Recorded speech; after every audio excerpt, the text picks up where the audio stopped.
곳에는 항상 뭐가 있을까? 빛이 있는 곳에는 언제나 그림자가 생기기 마련입니다.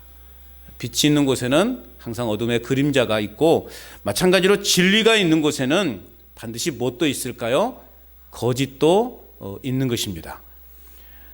또 주의 진리를 바르게 전한 선한 목자가 있는가 하면 잘못된 비진리를 전하는 거짓 목자도 있다라는 것이죠. 특별히 말세에 이제 두드러진 징조 가운데 하나가 뭐냐? 바로 이런 거짓 목자들, 또 거짓 이런 선지자들이 공공연하게 나타난다라는 것이죠. 요즘같이 예수님이 많은 시대는 없을 겁니다. 여기저기 내가 예수다라고 말하는 그러한 사이비 이단들이 많이 있습니다. 이제 그런 광경을 보면 이제 마지막 때가 다가오고 있구나라는 것을 우리는 인식하면 되는 것입니다. 이런 거짓 목자들, 이런 거짓 선지자들, 이런 자들은 성도들의 바른 믿음을 빼앗고 쓰러뜨리기 위해서 안간힘을 쓰고 있는 거죠. 그러므로 오늘 우리는 이런 거짓 선지자의 정체를 비롯해서 그들이 어떠한 모습과 어떤 행위로 우리의 교회들을 그리고 성도들을 유혹하고 무너뜨리는지를 우리는 잘 알아야 됩니다. 그래서 거짓 선지자들의 이러한 교묘한, 거짓 목자들의 이러한 교묘한 유혹에 우리가 넘어가지 않아야 한다라는 것입니다. 오늘 본문은 그런 면에서 이제 거짓 선지자들의 성도들을 향한 그 활동 그리고 그 악 영향에 대해서 이제 말해주고 있습니다. 그래서 오늘 본문은 하나님은 먼저 양의 탈을 쓴 늑대와 같은 거짓 선지자들을 경계하라, 그렇게 명령하고 있습니다. 오늘 11절 말씀 우리 같이 읽어보겠습니다. 11절 시작. 내가 봄에 또 다른 짐승이 땅에서 올라오니 어린 양같이 두 뿔이 있고 용처럼 말을 하더라. 우리가 지난주에 본문에서 앞에서 첫째 짐승은 10뿔과 또 7머리를 가진 표범처럼 생긴 짐승이었다, 그렇게 살펴보았죠. 그런데 오늘 본문에서 이제 둘째 짐승은 두 뿔을 가지고 있는 어린 양처럼 생긴 짐승으로 표현하고 있습니다. 양처럼 생겼는데 그 입에서는 그의 말은 용처럼 말한다는 거예요. 다시 말하면 생긴 것은 순한 양처럼 보이는데 그의 입술에서는 사단의 말이 흘러나온다라는 그러한 의미인 것입니다.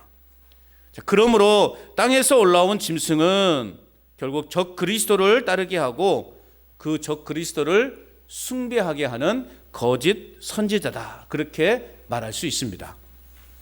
예수님을 상징하는 어린 양의 탈을 쓰고 예수님의 흉내를 내지만, 그러나 그 실체는 사탄의 괴계로 가득 차 있는 존재를 말하는 것이에요.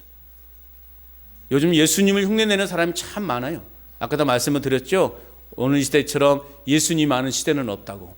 예수님을 흉내내는 사람들이 참 많아요.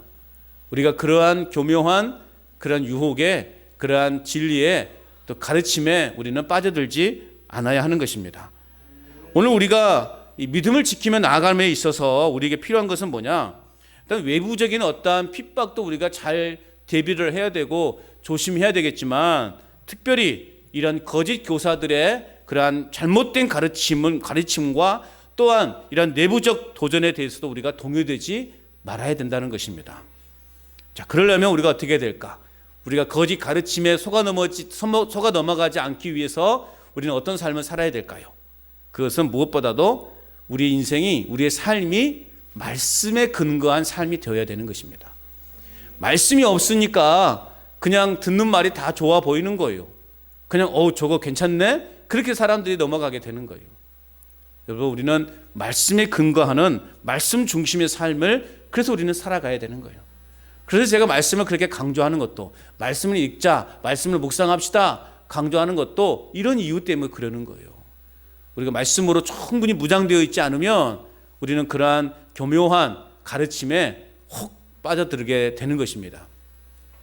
그러니까 보면 이런 신천지나 이런 이단들에 보면 굉장히 지식인들, 젊은 친구들이 많이 이렇게 그런 이단 단체에 넘어가는 것을 볼 수 있죠. 또 나름 배울 만한 배움에 있어서도 굉장히 괜찮은 사람들이 많이 가요. 왜 그럴까? 이게 말씀을 알기는 아는데 정확히 알지 못하기 때문에 그래요. 물론 그것이 이제 교회의 책임이 될 수도 있죠. 정확하게 잘 가르쳐야 됐는데 그러지 못한 책임도 있어요.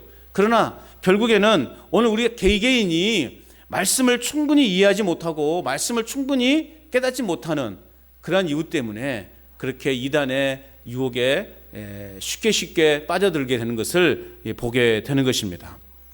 우리는 이상한 교리나 또한 비유풀이나 어떤 특별한 은사 등에만 관심을 갖는다면 여러분 우리는 건강하고 바른 신앙생활을 해나갈 수 없는 것입니다. 우리는 철저히 말씀 앞에 겸손해져야 되는 거예요. 어떤 특별한 은사만을 강조하는 그러한 또 삶이 되어서도 안 돼요. 그러기 위해서는 목사인 제 자신부터가 말씀을 가르치는 자로서 잘못된 가르침이 되지 않도록 제가 부단히 노력을 해야 되겠죠.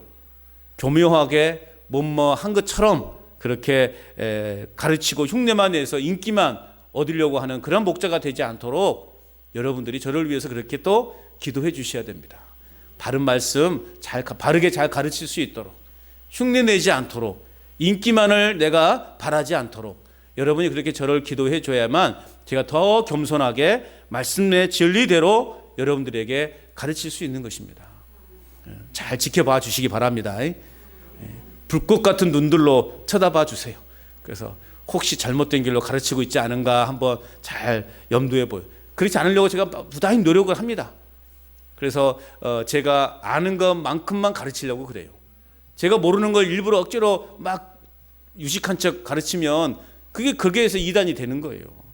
그래서 아무튼 겸손하게 사꾼 목자가 되지 않도록, 거짓 목자가 되지 않도록 여러분 기도해 주시기 바랍니다. 자, 또 둘째 짐승이 어떤 행동을 하게 됩니까? 12절 말씀 우리도 같이 읽어볼까요? 시작.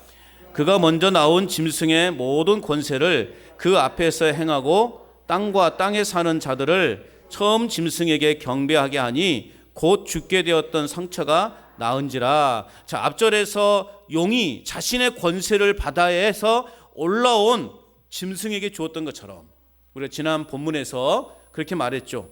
용이 자신의 권세를 바다에서 올라온 짐승에게 주었던 것처럼 오늘 본문에서 이 땅의 짐승도 그 바다의 짐승으로부터 권세를 받았다. 그렇게 오늘 말씀하고 있어요.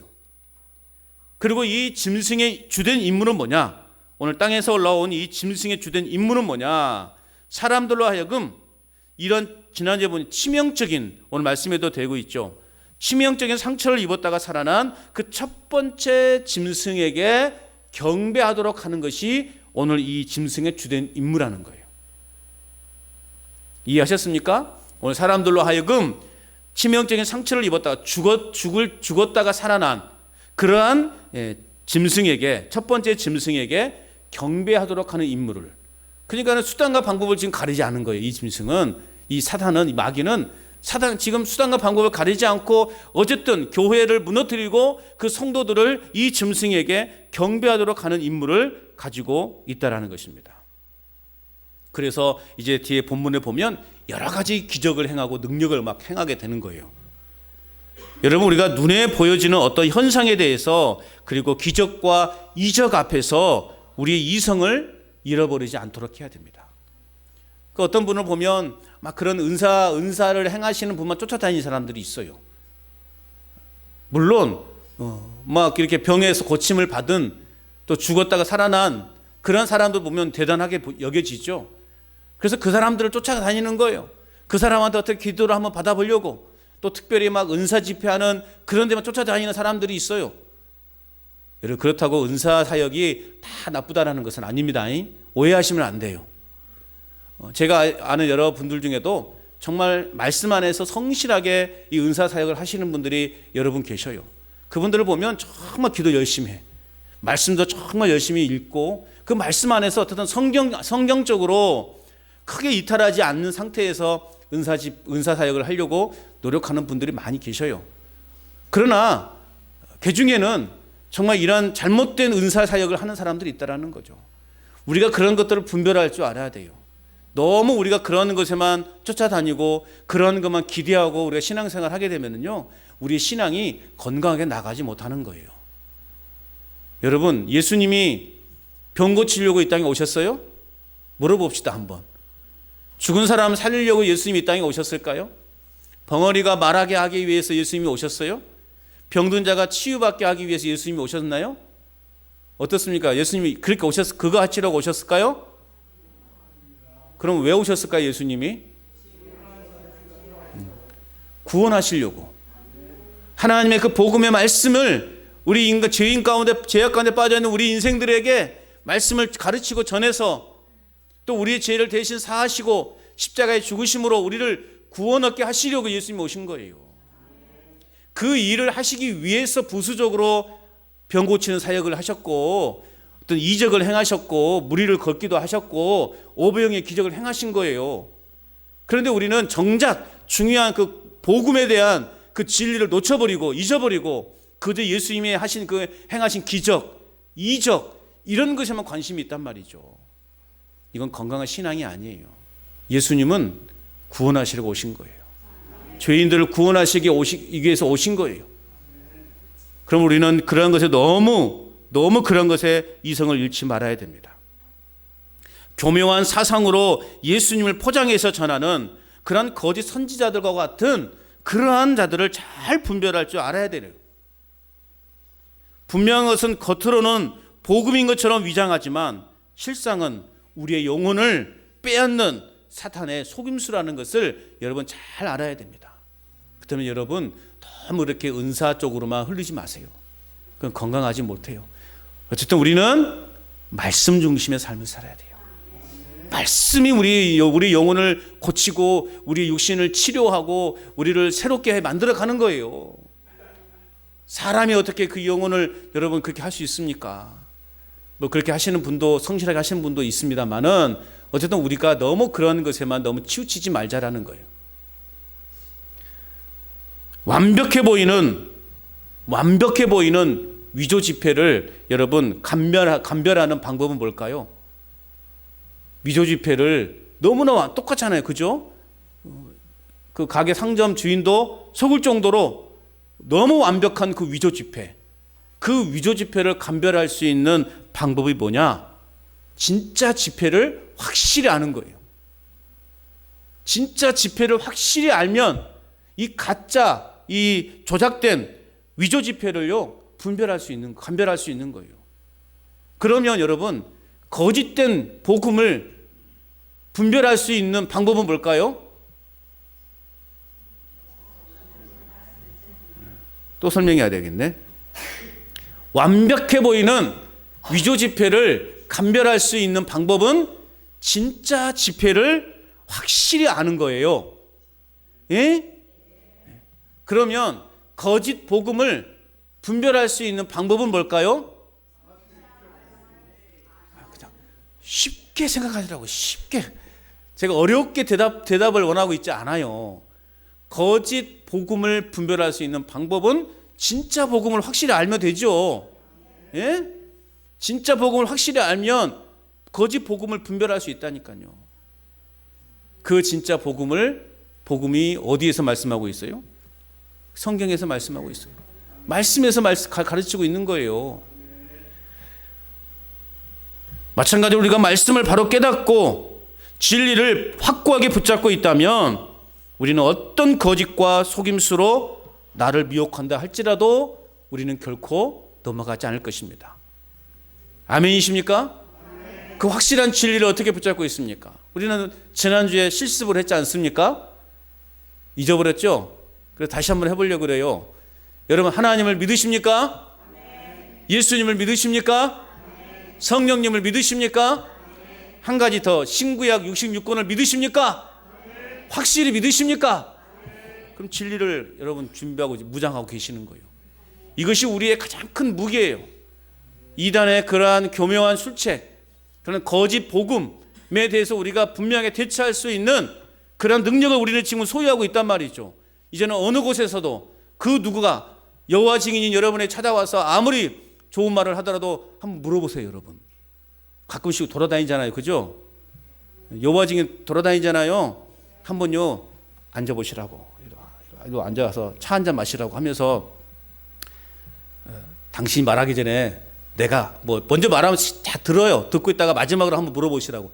내가 좀 질문을 하려고 그러니까 대답 좀 해보시라고 하면서 물어보세요. 하나님 믿으십니까? 예수님 믿으십니까? 성령님 믿으십니까? 막 다른 말 하려고 그래요. 아니, 다른 내가 다 들었잖아. 나도 들었으니까 당신도 들어주시라고. 예? 그렇게 하시라고요.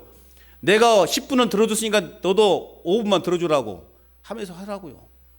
하나님 믿으십니까? 예수님 믿으십니까? 성령님 믿으십니까? 신구약 66권 확실히 믿으십니까? 물어보시라고요. 아마 분명히 대답하지 못할걸요? 대답하지 못할 거예요. 어떤 목사님 집에, 목사님이 이제 이렇게 오후에 집에 계시는데 띵동 초인종이 울리더래요. 그래서 문을 열었더니 어떤 아줌마 두 명이 좀 뭐 이야기 좀 나누고 싶대요. 복음을 좀 전하고 싶대요. 그래서 이 목사님이 들어오라고 그랬어요. 그래서 전해보라고. 막 몇 분 동안, 몇십 분 동안 막 두 여자가 막 이 성경을 펴가면서 이 목사님한테 전하더래요. 나 목사라고 해도 목사님이니까 더 들어야 된다고 하면서 하더래요. 다 듣고 있다가 이 목사님이 마지막으로 그래요. 고생하셨으니까 제가 기도 한 판 해드릴게요.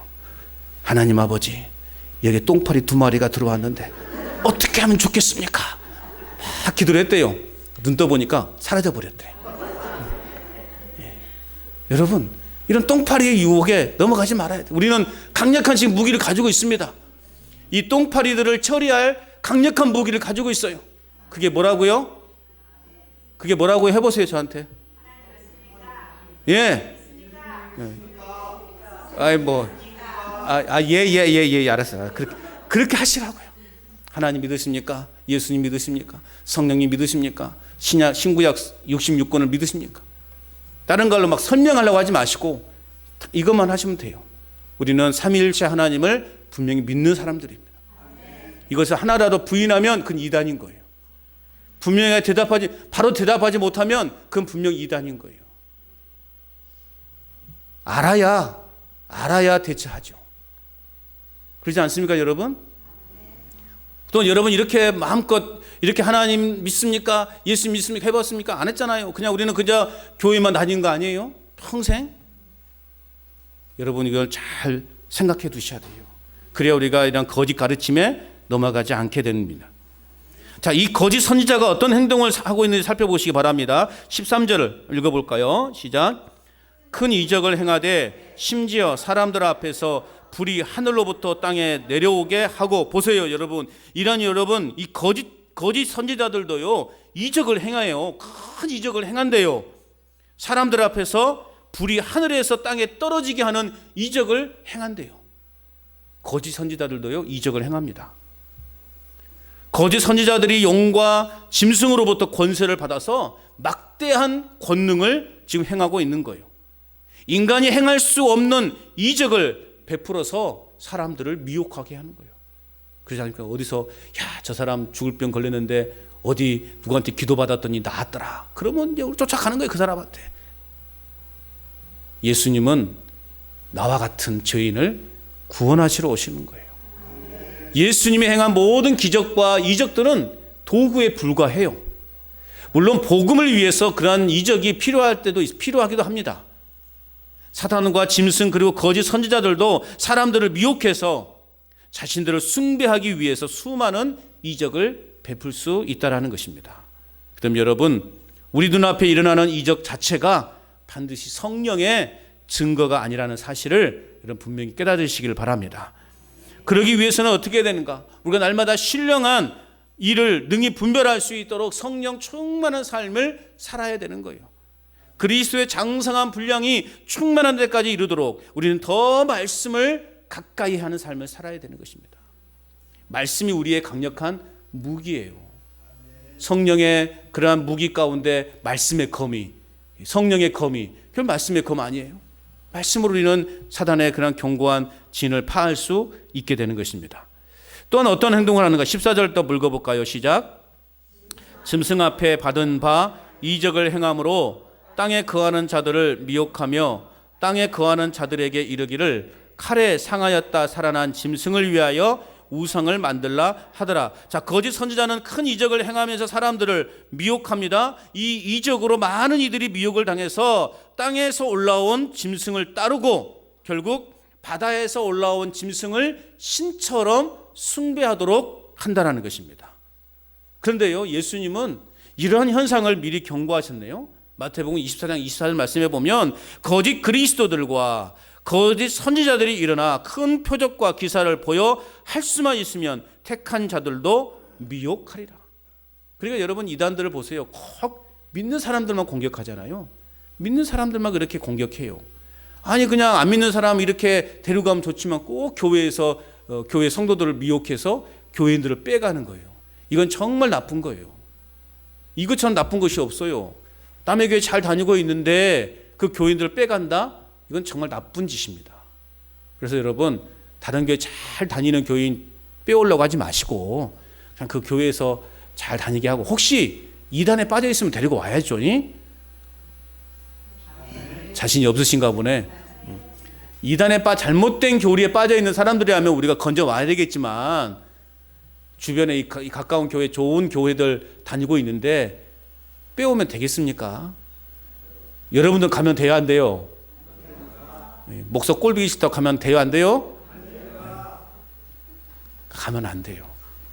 교인들 빼가는 것은 이건 마귀나 하는 짓들이에요. 큰 교회들은 그게 많아요. 큰 교회들은, 도시교회들은요, 그런 일들이 많아요. 그러니까 교회에서 이동해서 교회가 부흥했다고 말하는 것은 그건 잘못된 부흥관이에요.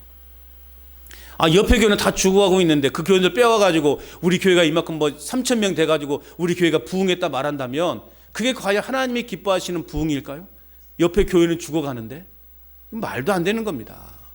이단들은 그런 짓을 하고 있는 거예요.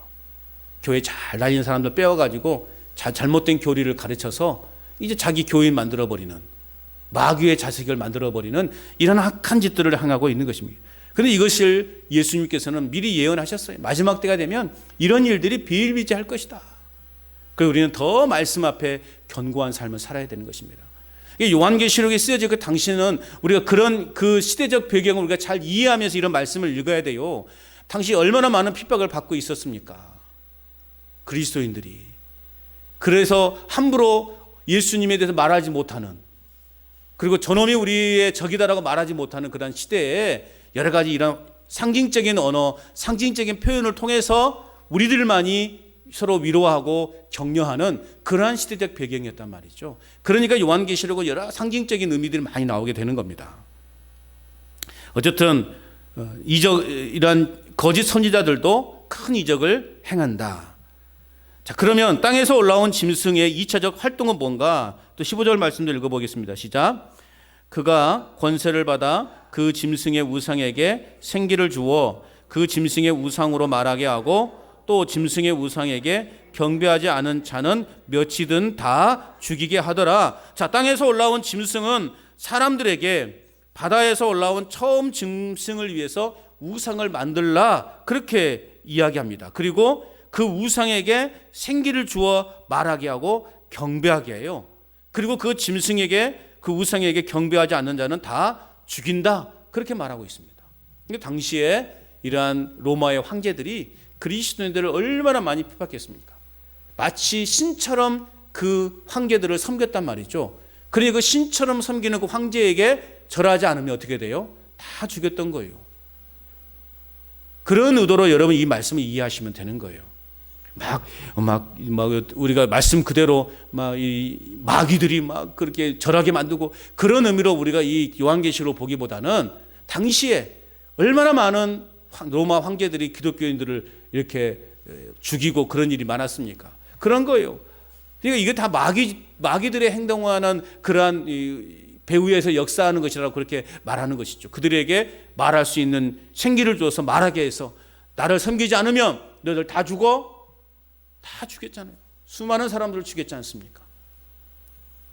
우리가 다니엘서의 말씀에도 보면 느부갓네살 왕이 금시상을 만들어 놓고 그것에 엎드려 경배하도록 했죠.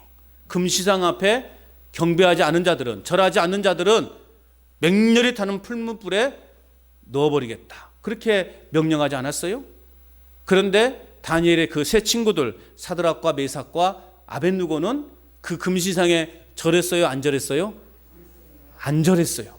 절하지 않았어요.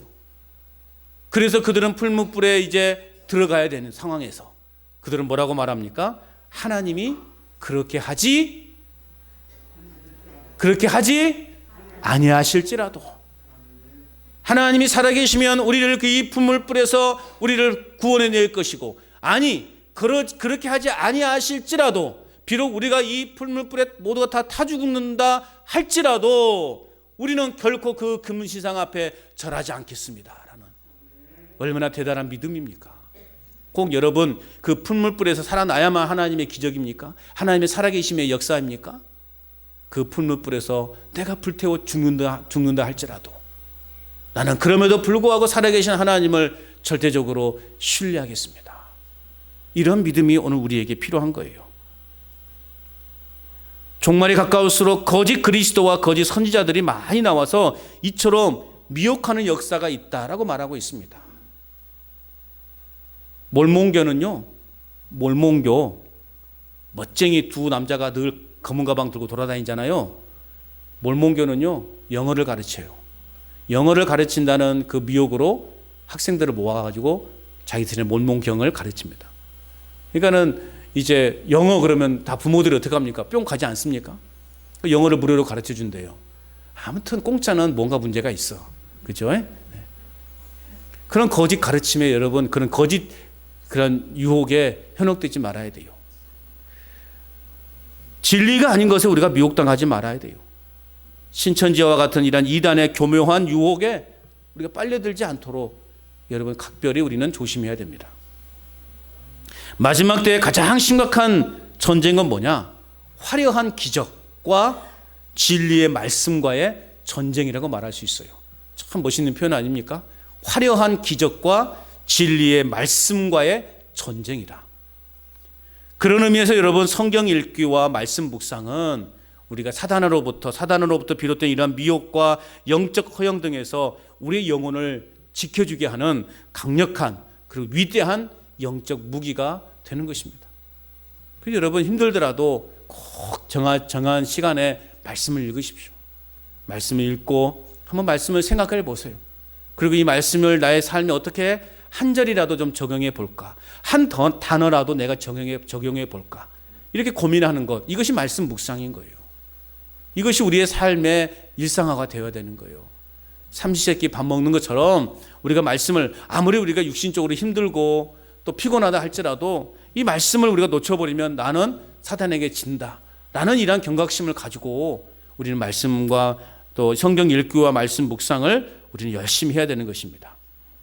그리고 사실 기적이 일어난다고 해서 여러분 사람들에게 온전한 믿음이 생길까요?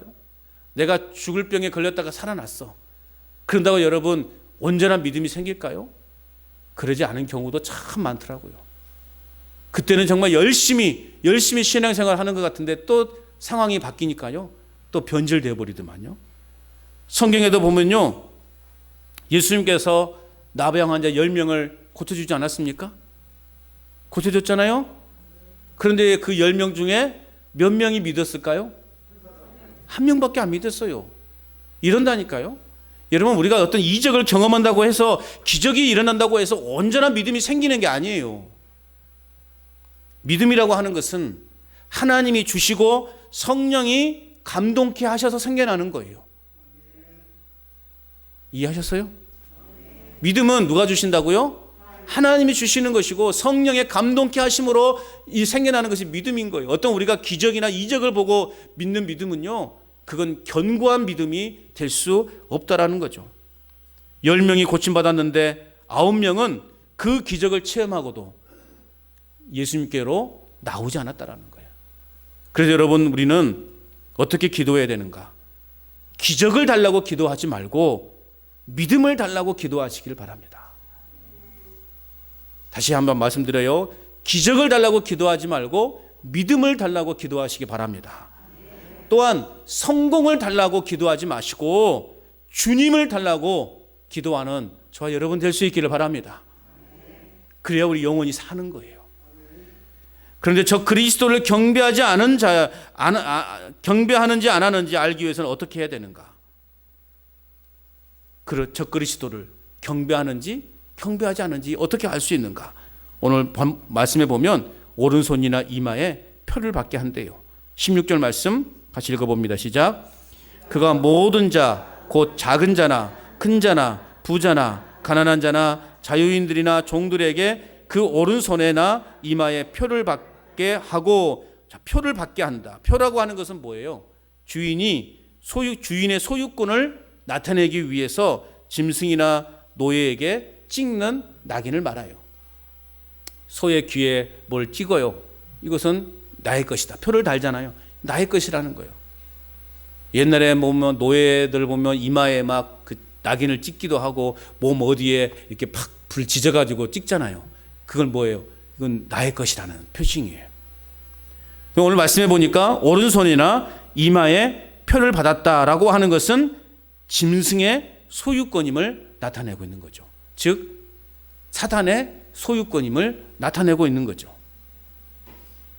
그러니까 하나님의 인을 친다라고 하는 것은 하나님의 소유임을 확인시킨 의미라면, 적 그리스도의 표를 받는다라고 하는 것은 적 그리스도가 자기를 지배하고 통제 아래 두고 자기의 소유로 삼는다라는 그런 의미를 담고 있어요.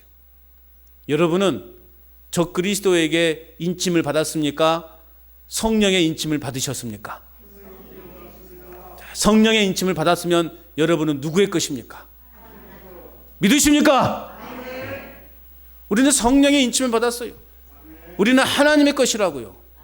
그러니까 이런 말씀이 두려워요, 안 두려워요? 안 두려운 거예요.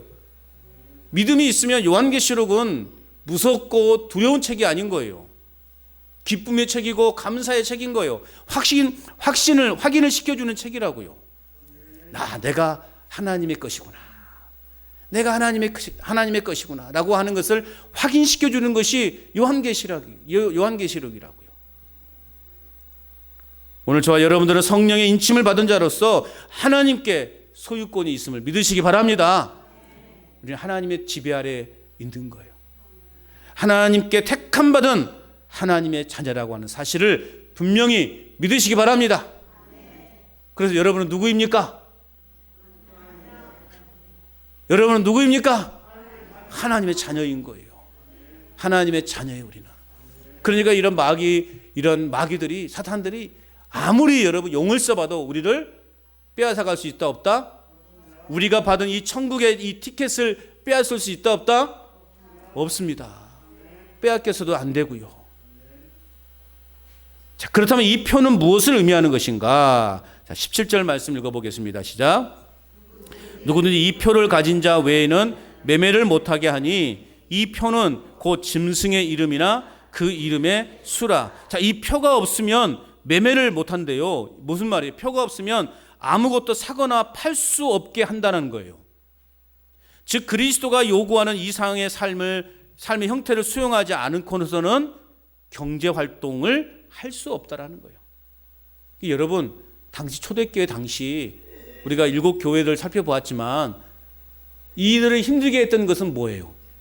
예수님을 믿는 것 때문에 힘들게 하는 이유가 뭐냐면, 이 당시에 예수님 믿는 것 때문에 일자리를 안 줘버려요. 로마 황제를 섬기지 않으면, 예수를 믿으면 일자리를 안 줘버려요. 그럼 어떻게 됩니까? 먹고 사는데 지장이 있죠. 못 먹고 사는 거예요. 돈을 못 버니 어떻게 사냐고요. 그런 상황이었단 말이죠. 그러니까 오늘 말씀에 보면, 말씀과 이렇게 비교를 해보면 맞는 거죠. 적그리스도 요구하는 것은 적그리스도 이상과 삶의 형태에 수용하지 않고서는 경제활동을 할 수 없게 만들어버리는, 이게 마지막 때 사단의 가장 주 공격 통로가 뭘까? 그것은 경제적인 문제라는 거예요. 요즘 여러분 이 경제적인 문제 때문에 여러분 교회를 나오지 못하는 사람들이 많아요. 특히 이 코로나 시국을 겪으면서 더욱이 심해졌어요. 당장 먹고 사는 문제 때문에 주일날 일하지 않으면 안 되는 상황, 그래서 주일 성수하기가 힘들어지는 이런 시대를 우리는 지금 살아가고 있다는 말이에요. 그럼에도 불구하고 이렇게 주일을 잘 지키는 여러분들이 대단합니다. 대단합니다, 여러분. 이런 먹고 살기 힘든 시대에도 하나님께서 그렇게 걱정하지 않고 이렇게 주일 예배에 참석하게 한다는 이유가 얼마나 큰 감사의 제목인가요? 감사하십니까? 그래요.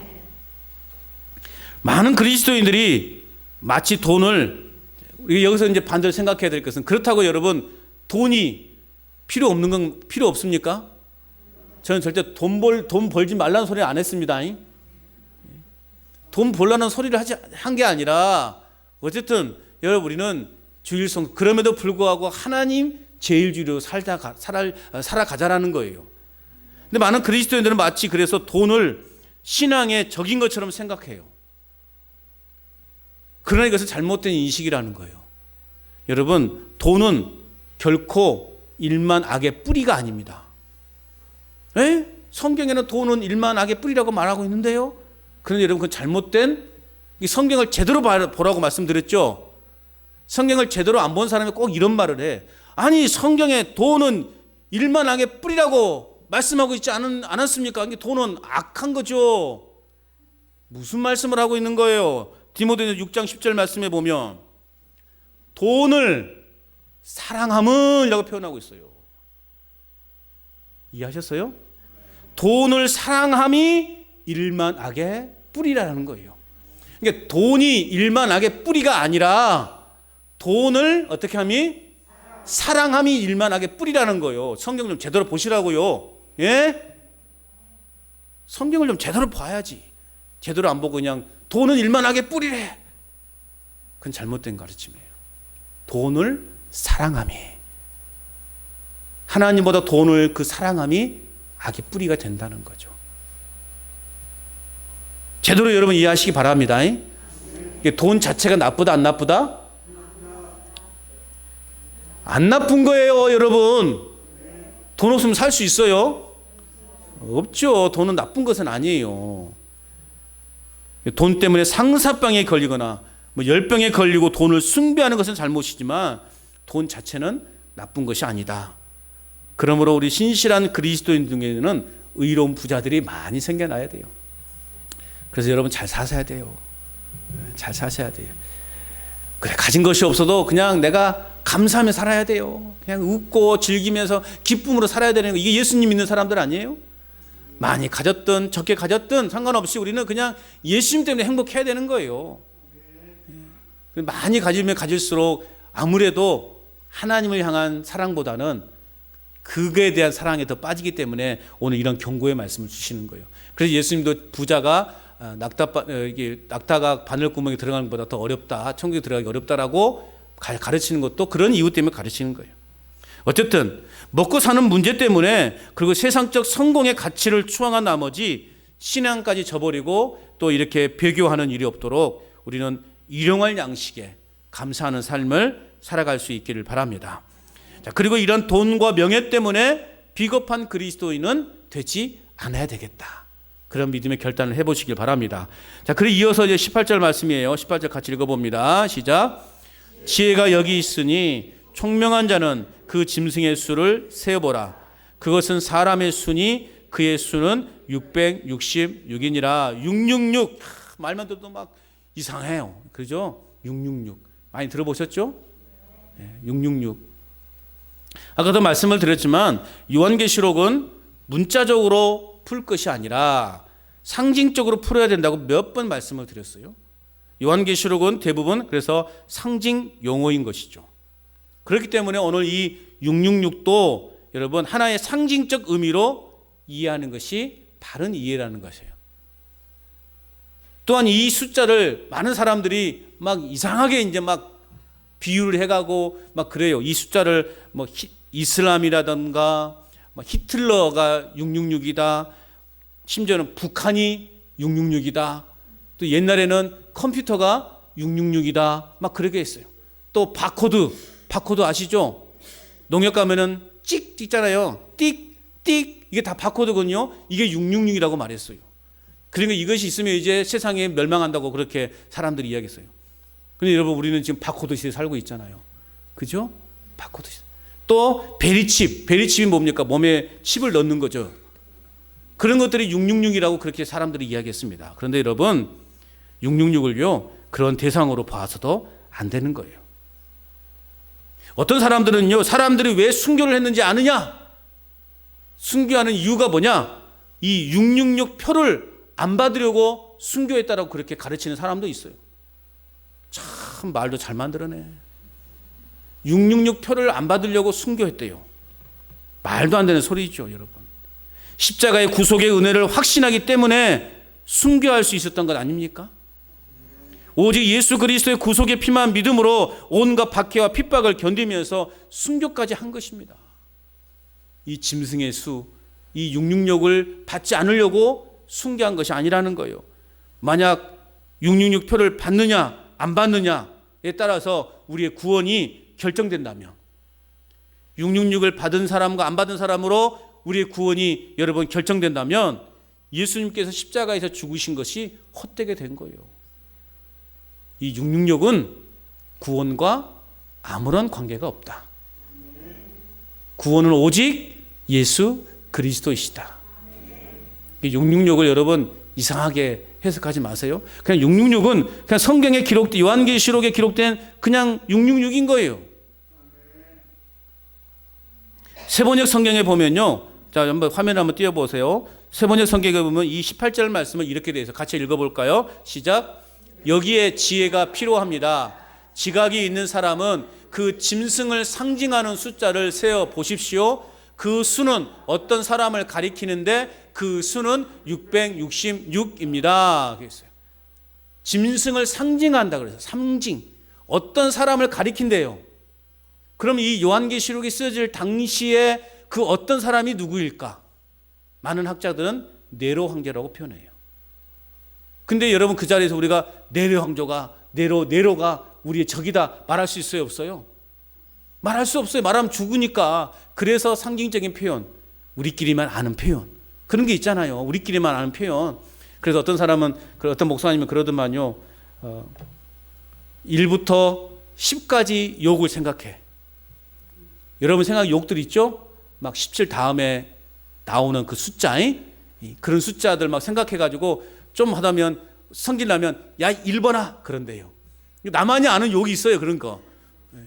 에이 5번아 막 그러면 욕이 점점 세지는 거예요. 야 10번아 그러면 욕을 엄청 쉽니. 우리만이 아는 그런 뭔가 있잖아요. 그런 의미. 666 자체는 그런 의미로 보시면 되는 거예요. 아마 네로 황제를 가리키는 것이다 라고 그렇게 보통 학자들이 이야기합니다.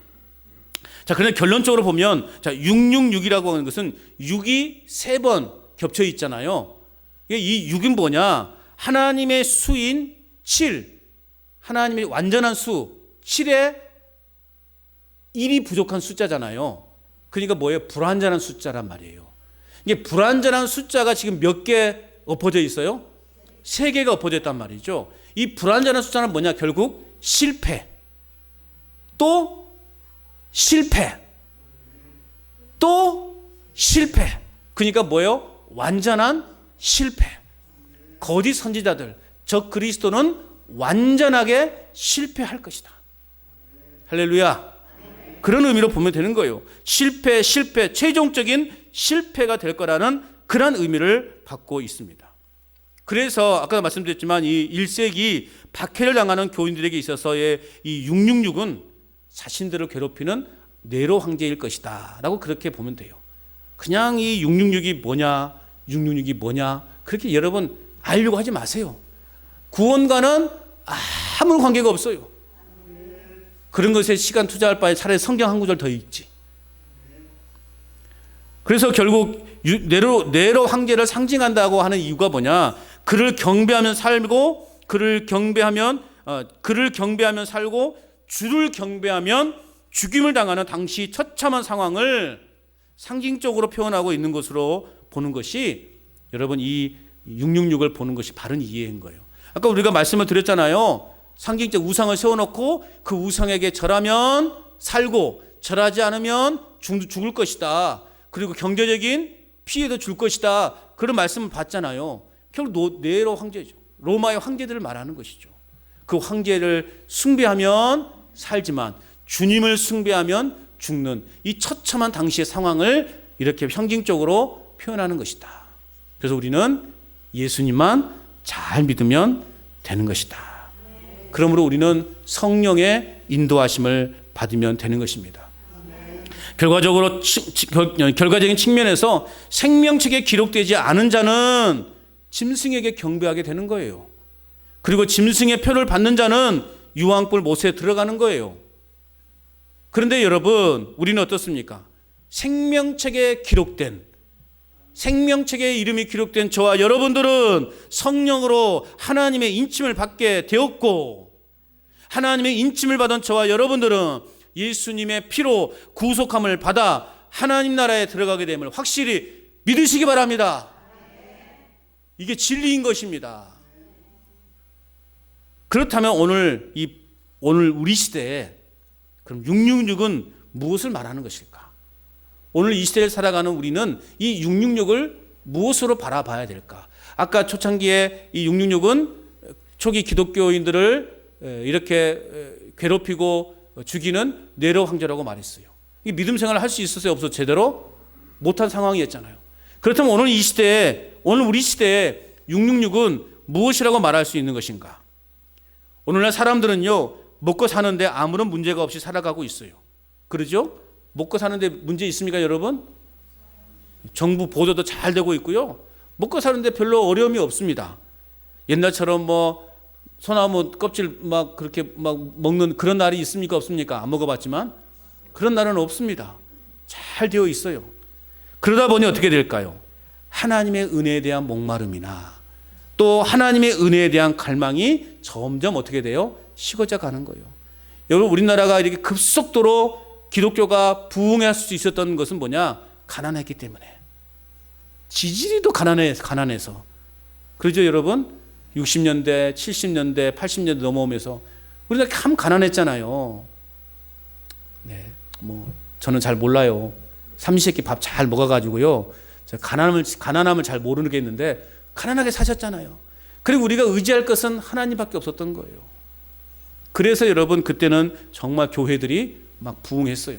그런데 이제 먹고 살만하니까 하나님의 그런 은혜에 대한 목마름이나 하나님의 은혜에 대한 갈망이 점점 식어져 가게 돼요. 우리의 삶은 하나님을 절대적으로 따르는 것과 진리의 말씀을 따라 사는 삶이 되어야 돼요. 그런 삶이 되어야 됩니다. 그런데 삶이 주는 유익과 탐심으로 인하여 하나님을 점점 잊게 만들어가는 거예요. 우리 주변에 펼쳐진 여러 문화들과 여러 상황들이 하나님을 점점 잊게 만들어가고, 매 순간순간 하나님의 말씀에 우리가 민감하게 우리 자신들이 반응을 해야 되는데 그렇게 하지 못하게 만드는 내 삶에 있는, 주변에 있는 그 모든 것들, 하나님을 내가 제대로 섬겨야 되는데 하나님을 제대로 섬기지 못하게 만드는 것들, 내 탐심이나 욕심이나 욕망이나 향락이나 이런 것들, 이런 모든 것들이 오늘날의 666이다. 저는 그렇게 말씀을 드리고 싶어요. 내 신앙을 방해하는 모든 요소들, 그것이 오늘날 우리는 666이다. 여러분들의 주변에 666은 뭐가 있습니까? 먹고 사는 것 때문에 내가 하나님을 제대로 섬기지 못하는 것, 이것이 오늘 우리에게는 666인 거예요. 우리는 그 666을 우리는 성령으로, 말씀으로 빼내야 됩니다. 명예가 우리의 666이 될 수 있어요. 권력이 666이 될 수 있다는 거예요. 그런 믿음으로 여러분, 오늘 우리에게 있는 이러한 666을 제거해 갈 수 있어야 됩니다. 그럼 여러분, 666 다른 복잡한 해석과 주장에 현혹되지 마시기 바랍니다. 무슨 풀이라도 하듯 대하지 마십시오. 666은 그냥 666인 거예요. 단지 우리 신앙에서 우리 신앙을 방해하는 이런 모든 것들을 다 우리 666으로 취급하고 말씀으로 다 쳐내야 된다는 것입니다. 우리는 예수님을 구주로 영접하여 하나님의 선택받은 자요, 성령이 우리 안에 내주하시는 그러한 인생을 살고 있습니다. 그것이 곧 하나님의 인을 받은 자들이에요. 우리는 하나님의 자녀입니다. 하나님의 자녀답게 이제는 살아가면 되는 거예요. 하나님을 기쁘시게 하는 삶을 살아가면 되는 거예요. 여러분, 이번 한 주간도 다른 것에 현혹되지 마시고 말씀에 굳게 서서 진리의 말씀에 굳게 서서 성령의 인치심을 받은 존재로 세상을 분별하여 하나님의 백성답게 승리하는 저 여러분 될 수 있기를 바랍니다. 허탄한 것에 헛된 것에 우리의 관심과 시선을 쏟지 마시고 오직 말씀과 하나님께만 우리의 시선과 관심을 쏟아서 하나님의 백성답게 기쁨으로 행복한 인생을 살아가는 저 여러분 될 수 있기를 주님의 이름으로 축원합니다.